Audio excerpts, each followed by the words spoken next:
बिस्मिल्लाहिर्रहमानिर्रहीम।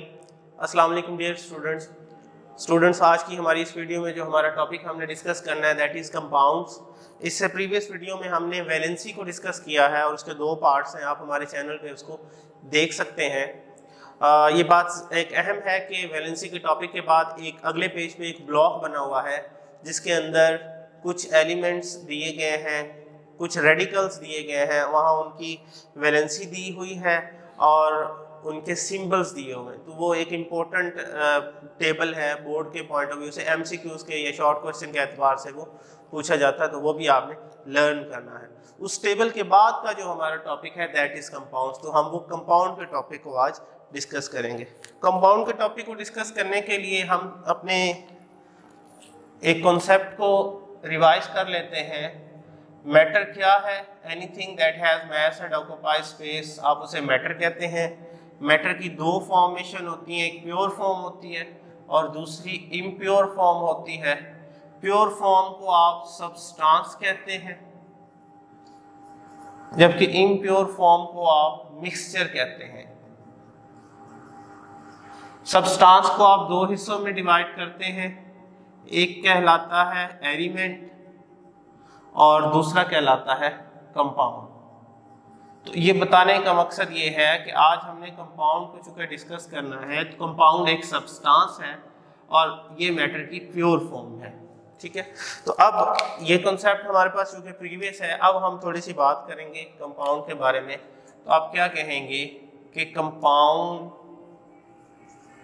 एक सब्सटेंस है जो कि बनता है मेड अप ऑफ टू और मोर देन टू एटम्स, दो या दो से ज्यादा एटम जब आपस में केमिकली कंबाइन हो, मिलते हो टुगेदर एक दूसरे के साथ in a fixed ratio by mass। यानी बात यह है कि दो या दो से ज्यादा एटम जब मिल जाएं या एलिमेंट मिल जाएं तो वो कंपाउंड बनता है, और उसके कंपाउंड होने के लिए ज़रूरी है कि वो केमिकली मिले एक बात, और दूसरी उनके एटॉमिक मैसेस के दरमियान एक फिक्स रेशो। फिक्स रेशो से मुराद कि हर मॉलिक्यूल के अंदर वही रेशो पाई जाए, उस तरह से वो शय हमारी कंपाउंड कहलाती है। जैसे देखें, मैं एग्जांपल देने लगा हूँ, ये हमारे पास हाइड्रोजन है और ये ऑक्सीजन है, ये दो डिफरेंट एलिमेंट हैं, ये मिलते हैं और ये बनता है H2O। अब आप देख सकते हैं कि इनकी कैरेक्टरिस्टिक्स अलग अलग हैं। जब ये केमिकली आपस में मिल गए हैं, केमिकली रिएक्ट कर गए हैं, तो ये जो नई शय बनी है इसको हम क्या बोलेंगे? ये कंपाउंड है। और इस कंपाउंड में जो बाकी अगली बात है फिक्स रेशो वाली, वो क्या है? जब हम H2O लिखते हैं तो हाइड्रोजन का जो एटॉमिक मास 1 हाइड्रोजन का 1 होता है, 2 हाइड्रोजन का कितना होगा? 2 होगा। इसको रेशो का साइन बीच में डालेंगे, और ऑक्सीजन जो है इसका एटॉमिक मास कितना होता है? 16।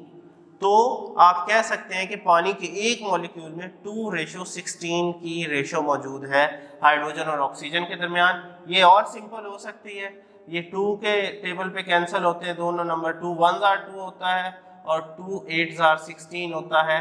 तो उस एतबार से जो पानी की फिक्स रेशो है मैस की दोनों एलिमेंट की, वो कितनी है? 1:8 है। तो ये जो 1:8 आ गई है, ये पूरी दुनिया में आप कहीं भी चले जाएं पानी का यही फार्मूला होगा और यही रेशो होगी। तो इसलिए ये पानी जो है ये एक कंपाउंड है हमारे पास, ठीक है। एक और मैं मिसाल दे देता हूँ। जैसे हमारे पास ये कार्बन है सपोज, और ये कार्बन ऑक्सीजन से मिलती है और एक नई शय बनती है कार्बन डाइऑक्साइड, ये भी एक कंपाउंड है। और ये चूँकि केमिकली मिले हैं तो उस एतबार से इनकी करैक्टरिस्टिक्स भी चेंज हो जाएंगी, यानी जो कार्बन की इंडिविजुअल करैक्टरिस्टिक्स हैं वो भी ख़त्म हो जाएंगी, ऑक्सीजन की जो इंडिविजुअल करैक्टरिस्टिक्स हैं वो भी ख़त्म हो जाएंगी, और कार्बन डाइऑक्साइड की नई करैक्टरिस्टिक्स अपीयर होंगी। अब इनकी फिक्स रेशो की बात करें तो कार्बन जो है इसका एटॉमिक मास होता है 12 हमारे पास, ऑक्सीजन एक का मैंने क्या बताया 16 है, ये आपके पास 2 ऑक्सीजन है तो ये कितना बनेगा 32 बनेगा। अब ये जो दोनों नंबर्स हैं ये 4 के टेबल पे इक्वल डिवाइड होते हैं, जैसे 4 3s are 12 होता है तो आप 3 लिखेंगे और 4 8s are 32 होता है तो आप 8 लिखेंगे। तो ये है वो फिक्स रेशो 3/8 की फिक्स रेशो है कार्बन और ऑक्सीजन के दो एलिमेंट्स के दरमियान, जिसकी वजह से ये फिक्स कंसीडर होती है और पूरी दुनिया में कहीं भी कार्बन डाइऑक्साइड को जब आप डिस्कस करेंगे तो उनके दरमियान ये ही रेशो आएगी, विच मीन्स कि ये एक कंपाउंड है। और अगली एक अहम बात ये है कि कंपाउंड की पहचान कैसे हो सकती है, ये बात ज़हन में रखिएगा कि हर कंपाउंड जो है जिसके अंदर एक या दो या दो से ज़्यादा एटम मिले हुए फिक्स रेशो के साथ, उसको आप फार्मूला से शो कर सकते हैं, केमिकल फार्मूला से। जैसे पानी है तो उसका फार्मूला H2O हमने कहा है, कार्बन डाइऑक्साइड का CO2 कहा है, इसी तरह शुगर का जो ये ग्लूकोज का वो C6H12 और O6 कहा है, सिलिकॉन डाइऑक्साइड का SiO2 कहा है, वगैरह वगैरह।